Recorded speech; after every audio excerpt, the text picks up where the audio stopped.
Hey everyone, I'm Black Lightning. Was Satan the good guy?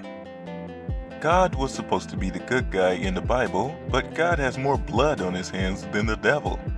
So who's the protagonist in the Bible? In the story of Noah, God commanded Noah to build an ark for his family and for every pair of animal on earth. He was going to flood everyone on earth with rainwater because they were evil. Even the children and babies were evil. The children were probably throwing temper tantrums, and the babies were probably keeping their parents up during the night with constant crying. No matter what they were doing, they deserved to die in God's eyes. So God killed them by drowning them, but I'm pretty sure an omnipotent being could have found a different way to rid the world from evil. If he could magically allow all of the living species on the ark to breathe in a thin atmosphere, magically keep them all well fed for 40 days and 40 nights, and magically restore the plant life on earth after the flood, I'm very sure he could magically rid the world of evil people in a less severe way. In this next example, God witnessed Israelites worshipping Baal and sexual immorality with Moabite women.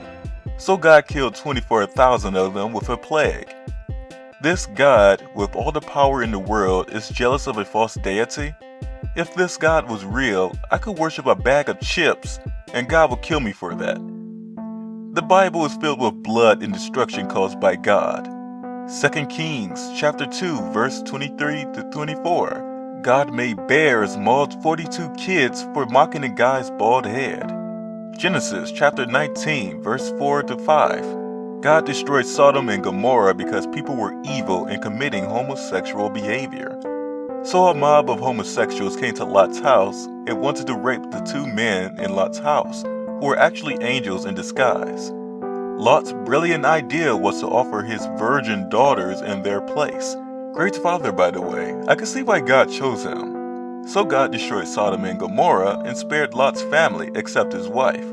She turned around to see the destruction like most of us would do in that situation, and God turned her into a pillar of salt. That part was just ridiculous. God probably wanted one more death to fill his quota. God is clearly a tyrant and a barbaric deity. Who needs a devil when you have a Christian God of the Bible? So here's why I asked, was Satan the good guy? Throughout the Bible, Satan's description was that he was wicked and heartless. But what has he done in the Bible to warrant such a description? God was the one who killed people in wicked and heartless ways. Satan was just luring people away from God.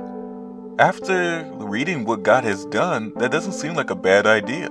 You can say God wouldn't have done these things if it wasn't for the original sin, but in this story, God is just as incompetent and evil as he was in the other stories. In the story of Adam and Eve, God gave them free reign in the Garden of Eden as long as they didn't eat from the tree of the knowledge of good and evil.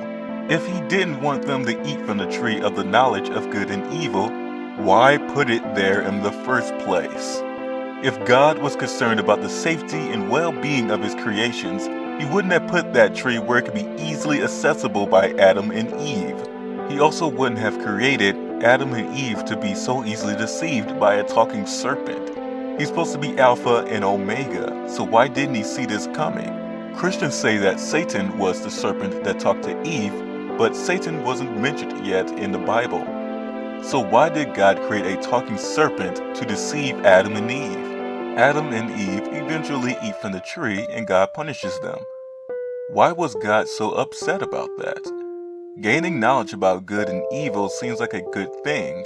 Although technically good and evil is subjective, perhaps if Adam and Eve ate more of the tree, they would have realized that God was the real evil.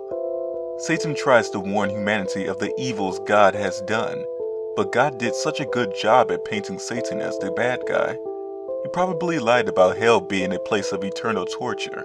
God probably described it that way because your life would be a living hell without God in it. Such a narcissistic God, huh? Even though Satan's hands are clean, God managed to turn the whole world against him. I'm not suggesting everyone become a Satanist, because this is all a work of fiction.